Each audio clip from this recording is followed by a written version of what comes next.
নমস্কাৰ ষ্টুডিঅত মই প্ৰিয়ংকা বঙাইগাঁৱত কেবিনেট বৈঠক সম্পন্ন হৈছে বৈঠকত কেইবাটাও গুৰুত্বপূৰ্ণ সিদ্ধান্ত লোৱা হৈছে ৰাষ্ট্ৰীয় শিক্ষা নীতি প্ৰৱৰ্তন বেদখল উচ্ছেদ ত্বৰান্বিত কৰাৰ লগতে শহীদ পৰিয়ালক বিশেষ সকাহ দিয়াৰ সংকল্প লোৱা হৈছে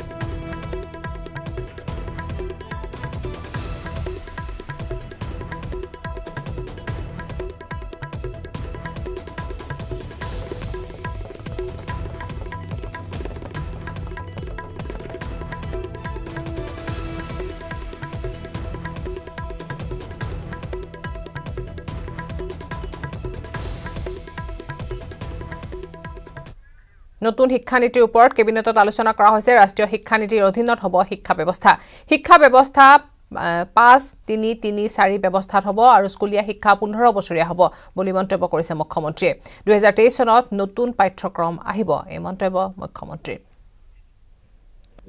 তাৰনে 5+3+3+4 অৰ্থাৎ স্কুলীয়া গোটেই শিক্ষা ব্যৱস্থাটো 15টা ক্লাছত চলিব তাৰনে এটা ল'ৰা যদি 0ত পঢ়ে 15 বছৰৰ মূৰত তেওঁ আগবাঢ়ি যাব পাৰিব 15টা শিক্ষা বৰ্ষ শেষ কৰাৰ পিছত তেওঁ ক্লাছ 12 পাছ কৰিব এডমিশন হয়তো 3 বছৰ ল'ব পাৰে 4 বছৰটো ল'ব পাৰে বেলেগ কথা কিন্তু স্কুলত 15টা বৰ্ষ থাকাৰ পিছত ল'ৰাজনে ক্লাছ 12ত পৰীক্ষা দিব পাৰিব আকৌ এবাৰ কৈছো যে প্ৰথম 5টা class will be known as a foundation যাক আমি বুনিয়াদী স্কুল বুলি ক'ব পাৰো পিছৰ 3টা ক্লাছ জানা যাব প্ৰিপেৰেটৰী যাক আমি প্ৰস্তুতি পৰ্ব বুলি ক'ব পাৰো তাৰ পিছৰ 3টা ক্লাছ এলিমেণ্টাৰী অৰ্থাৎ আমাৰ আজিৰ দিনৰ যেটো প্ৰাথমিক শিক্ষা বুলি আমি কম বা মধ্যম বৰ্গ বুলি কম আৰু 9, 10, 11, 12 খামৰি সিনিয়ৰ সেকেন্ডাৰী স্কুল বা সেকেন্ডাৰী স্কুল হ'ব ক্লাছ 10ৰ যেটো গুৰুত্ব সেইটো হয়তো আগৰ দৰে নাথাকিব আমি হয়তো মেট্ৰিক পাতিম বেলেগ কথা কিন্তু ইট উইল বি 9, 10, 11, 12 একেলগে এটা গোট হ'ব এইটো হল আজি আমি প্ৰথম কৰিলো ইয়াৰ লগত ক্লাছ 5ৰ টেক্সটবুকবোৰ এতিয়া বদলি যাব ৰাষ্ট্ৰীয় শিক্ষা নীতি মতে ক্লাছ 5 লৈকে অৰ্থাৎ আগৰ যেটো আপুনি ক'ব পাৰে মই আগতে কোৱাৰ ক্লাছ 2 লৈকে তাত হ'ব ল্যাঙ্গুৱেজ ইন্ট্ৰোডাকচন প্ৰিপেৰেটৰীত হ'ব কনসেপ্ট বিলাক জনোৱা এই ধৰণে ৰাষ্ট্ৰীয় শিক্ষা নীতি যি পেডাগগী ৰিকমেন্ড কৰা হৈছে পাঠ্যক্ৰম ৰিকমেন্ড কৰা হৈছে 2023 চনৰ 1 এপ্ৰিলৰ পৰা পাঠ্যক্ৰমটো ৰাষ্ট্ৰীয় শিক্ষা নীতি অনুসৰি সজোৱা হ'ব নতুন বছৰত চৰকাৰী কৰ্মচাৰীৰ ছুটিৰ ব্যৱস্থা চৰকাৰী কৰ্মচাৰীক নতুন বছৰত 4 দিন ছুটি দিয়া হ'ব জানুৱাৰী 6, 7, 8, 9 তাৰিখত একাংশ কৰ্মচাৰীলৈ ছুটি পিতৃ-মাতৃ শহুৰ শাহুৰ থকা কৰ্মচাৰীয়ে পাব এই ছুটি কৰ্মচাৰীৰ লগতে মন্ত্ৰীও পাব ছুটি 6-7 এইকেইটা হল 6 জানুৱাৰী হল বৃহস্পতিবাৰ 7 জানুৱাৰী হল শুক্ৰবাৰ 8 জানুৱাৰী সেকেন্ড স্যাটাৰডে 9 জানুৱাৰী ৰবিবাৰ এই 4 দিন দুদিনটো ছুটি তেওঁলোকে পায় 6 আৰু 7 তাৰিখে আমি অসমৰ সকলো চৰকাৰী কৰ্মচাৰীক অতিৰিক্ত ছুটি মঞ্জুৰি কৰিছো এটা কাৰণ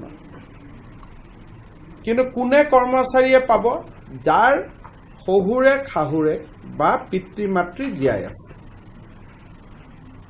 আইদাৰ ইনলস অৰ নিজৰ দেউতাক মাক তেওঁলোক জীয়াই আছে আৰু দেউতাক মাকৰ লগত যাৰ দেউতাক মাক নিজৰ মৃত্যু হৈছে তেওঁলোকে শহুৰে খাহুৰেকৰ কাৰণে আৰু যাৰ দেউতাক মাকৰ মৃত্যু হোৱা নাই দেউতাক মাকৰ কাৰণে তেওঁলোকে 4 দিন চৰকাৰে হেডকোৱাৰ্টাৰ লিভ তেওঁলোকে পাৰমিশন পাব আৰু 6-7 তেওঁলোকে ভেকেশন পাব আৰু এই 4 দিন তেওঁলোকে নিজৰ দেউতাক মাকৰ লগত থাকিবলৈ সুবিধা পাব যিসকলৰ দেউতাক মাক এই পৃথিৱীত নাই বা যিসকলে দেউতাক মাকৰ ওচৰত যাব নোখোজে তেওঁলোকে এই ছুটিটো নাপাব ইভেন আমাৰ আইপিএস অফিচাৰ আইএস অফিচাৰো এই ছুটিটো ল'ব পাৰিব আমাৰ মন্ত্ৰীসকলেও এই ছুটিটো ল'ব পাৰিব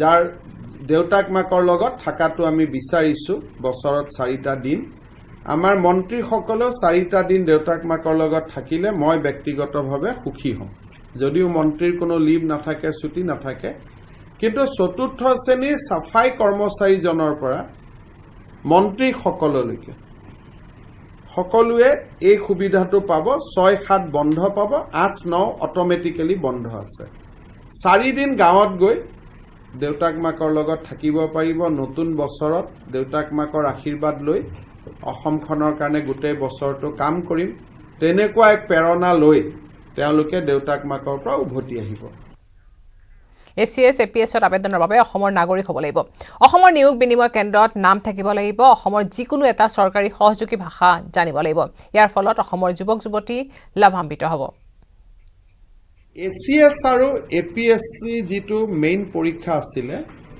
তাত আগতে আমি এটা ভাষা অসমীয়াটো কম্পালসৰি আমি কৰি ৰাখিছিলোঁ তাৰ ফলত বিভিন্ন জনজাতীয় বা আন ধৰণৰ লোকৰ মাজত এটা প্ৰতিক্ৰিয়া আছিলে আৰু বিশেষকৈ অসমীয়া ল'ৰাই যিবিলাক ইংৰাজী মিডিয়ামত পঢ়ে তেওঁলোকৰ মনত এটা প্ৰশ্ন আছিলে যে আমি কম্পিট কৰিব নোৱাৰা হওঁ আকৌ ইংলিছ এটা কোৱালিফাইং আছিলে যাৰ কাৰণে অসমীয়া মিডিয়ামত পঢ়া ল'ৰাই ইংলিছটো নোৱাৰিছিলে আজি আমি কেবিনেটত সিদ্ধান্ত লৈছো যে ল্যাঙ্গুৱেজ পেপাৰ নাথাকিব ইংলিছো নাথাকিব বা আন নাথাকিব কিন্তু তাৰ পৰিৱৰ্তে 3টা কণ্ডিশ্যন আহিব এটা হ'ব যে ACS আৰু APSC যদি কোনোবাই আবেদন কৰিব খোজে তেওঁ অসমৰ নাগৰিক হ'ব লাগিব ৰেসিডেন্ট অফ আসামিজ হ'ব লাগিব দ্বিতীয়তে অসমৰ এমপ্লয়মেন্ট এক্সচেঞ্জত তেওঁলোকৰ নাম পঞ্জীকৃত হ'ব লাগিব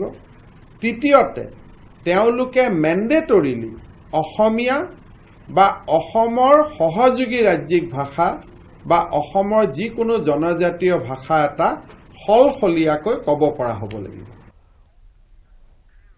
চহৰত মাটি ল'বলৈ 10 বছৰ দখলত থাকিলে হ'ব ইয়াৰ পূৰ্বে সময়সীমা আছিল 20 বছৰ চহৰত মাটি ল'বৰ কাৰণে 20 বছৰ দখলত থকাটো বাঞ্ছনীয় আছিল অসমৰ অৰিজিনেল ইনহেবিটেণ্টৰ কাৰণে এইটো আজি আমি 10 বছৰলৈকে হ্ৰাস কৰিছোঁ যি অৰিজিনেল ইনহেবিটেণ্ট আছে তেখেতসকলে 20 বছৰ দখলত থকাৰ প্ৰয়োজন নাই 10 বছৰ দখলত থাকিও মাটিৰ বাবে আবেদন কৰিব পাৰিব সত্ৰৰ ভূমি বেদখলক লৈ কেবিনেটৰ বৈঠকত আলোচনা কৰা হয় সত্ৰৰ ভূমি বেদখলৰ স্বৰূপ চিনাক্তকৰণ কমিটি গঠন কৰা হৈছে প্ৰাক্তন মন্ত্ৰী প্ৰদীপ হাজৰিকাৰ নেতৃত্বত কমিটি গঠন কৰা হৈছে কমিটিত আছে মৃণাল শইকীয়া ৰূপক শৰ্মা কমিটিৰ কাৰ্যকাল হ'ব এবছৰ প্ৰদীপ হাজৰিকাক কেবিনেট মৰ্যাদা দিয়া হৈছে মৃণাল শইকীয়া ৰূপক শৰ্মাক ৰাজ্যিক মৰ্যাদা প্ৰদান কৰা হৈছে ৰাজ্য চৰকাৰে সত্ৰৰ মাটি বেদখলৰ স্বৰূপটো চিনাক্ত কৰাৰ বাবে আজি এখন কমিটি নিৰ্মাণ কৰিছে যেনেকৈ আমি গৰুখুটিত নিৰ্মাণ কৰিছিলোঁ এই কমিটিখনে সত্ৰৰ মাটি বেদখলত আছে নেকি যদি আছে কিমান বেদখলত আছে আৰু ৰাজহুৱা শুনানি লৈ কাগজ পত্ৰ পৰীক্ষা কৰি তেওঁলোকে চৰকাৰক ক'ব যে বৰপেটা সত্ৰৰ 30 বিঘা মাটি বেদখলত আছে বৰদোৱা সত্ৰৰ 20 বিঘা আছে গোটেই কাগজ পত্ৰ তেওঁলোকে পৰীক্ষা কৰিব ৰেভিনিউ ডিপাৰ্টমেণ্টে তেওঁলোকক সহায় কৰিব প্ৰাক্তন মন্ত্ৰী প্ৰদীপ হাজৰিকাৰ নেতৃত্বত এই কমিটিখন গঠন কৰা হৈছে আৰু এই কমিটিৰ আন দুজন সদস্য হ'ল খুমটাই সমষ্টিৰ বিধায়ক মৃণাল শইকীয়া আৰু নগাঁও সমষ্টিৰ বিধায়ক ৰূপক শৰ্মা এই কমিটিখনৰ কাম-কাজ এবছৰ হ'ব আৰু এই এবছৰত এই কমিটিৰ 3জন সদস্যই মৃণাল শইকীয়া ৰূপক শৰ্মাই ৰাজ্যিক মন্ত্ৰীৰ মৰ্যাদা লাভ কৰিব প্ৰদীপ হাজৰিকা ডাঙৰীয়ে কেবিনেট মন্ত্ৰীৰ মৰ্যাদা লাভ কৰিব কাছাৰ জিলাৰ মণিপুৰ সীমান্তত বিস্ফোৰক সামগ্ৰী উদ্ধাৰ মণিপুৰ সীমান্তৰ লক্ষীপুৰত উদ্ধাৰ হৈছে বুজন পৰিমাণৰ ডিটনেটৰ আৰু জিলেটিন জুজাং পাহাৰত লুকাই ৰখা হৈছিল ডিটনেটৰ আৰু জিলেটিনখিনি এটা মোনাৰ ভিতৰত থোৱা আছিল এই বিস্ফোৰক সামগ্ৰীখিনি মিজোৰাম সীমান্তত উত্তেজনা অব্যাহত থকাৰ সময়তে মণিপুৰ সীমান্তত বিস্ফোৰক সামগ্ৰী জব্দ হোৱা ঘটনাই সৃষ্টি কৰিছে চাঞ্চল্যৰ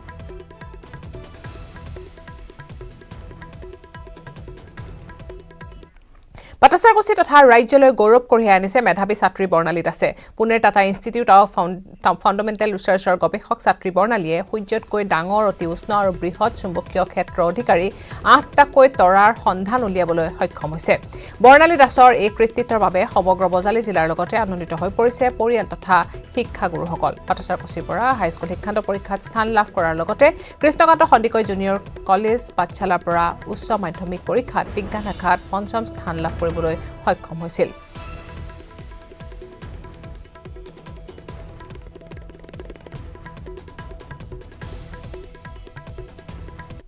Center for Radio Astrophysics Tata Institute of Fundamental Research পৰা PhD ডিগ্ৰী লাভ কৰিলো। আজি মই আপোনালোকৰ সন্মুখত মোৰ গৱেষণাৰ ফলাফল ব্যক্ত কৰাৰ সুযোগ পোৱাৰ বাবে খুবেই সুখী অনুভৱ কৰিছো।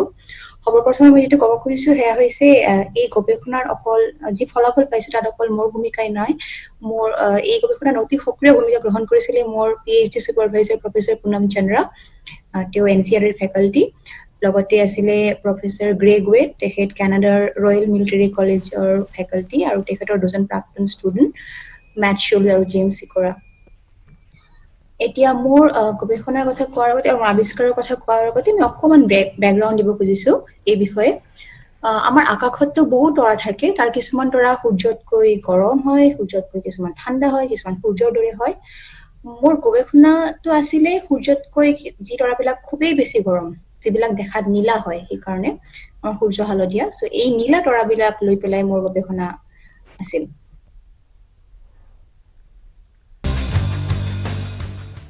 नमस्कार, आप देख रहे हैं डीडी न्यूज। आपके साथ मैं हूं गौरव श्रीवास्तव और मेरे साथ मेरी सहयोगी रजनी है, जो कि सांकेतिक भाषा के जरिए आपको खबरों से रूबरू करवाएंगी।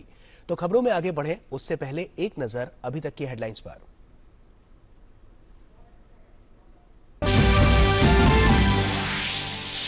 भारत के 2 दिवसीय दौरे पर आई अमेरिकी व्यापार प्रतिनिधि कैथरीन ताई ने की विदेश मंत्री डॉक्टर एस जयशंकर से मुलाकात। वैश्विक व्यापार चुनौतियों और आपूर्ति श्रृंखला के महत्व पर दिया गया जोर। विदेश मंत्री ने कहा, आर्थिक और प्रौद्योगिकी सहयोग का विस्तार करना हमारी रणनीतिक साझेदारी के केंद्र में है।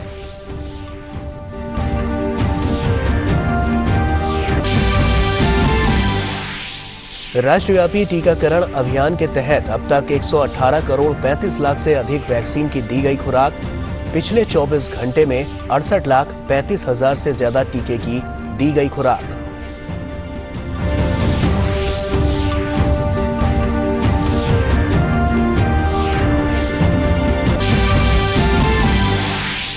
कच्चे तेल की कीमतों में कमी लाने के लिए भारत अपने रणनीतिक तेल भंडार से निकालेगा 50 लाख बैरल कच्चा तेल। मुद्रास्फीति और तेल की कीमतों में हो रही बढ़ोतरी पर लगाम कसने के मकसद से किया गया फैसला। चीन, जापान, दक्षिण कोरिया और ब्रिटेन भी ऑयल रिजर्व से तेल निकालने पर जल्द लेंगे निर्णय।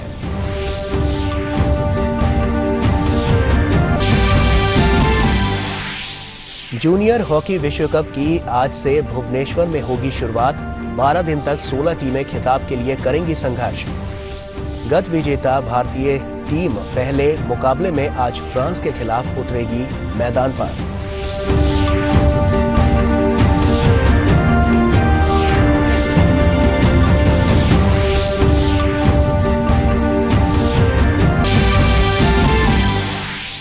इंग्लिश क्लब चेल्सी और मैनचेस्टर यूनाइटेड ने चैंपियंस लीग के नॉकआउट दौर में बनाया स्थान।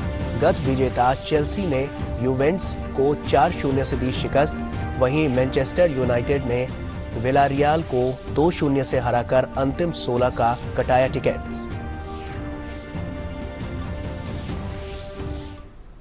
और आइए अब खबरों को विस्तार से देखते हैं। भारत के 2 दिवसीय दौरे पर आई अमेरिकी व्यापार प्रतिनिधि कैथरीन ताई ने विदेश मंत्री डॉक्टर एस जयशंकर से मुलाकात की।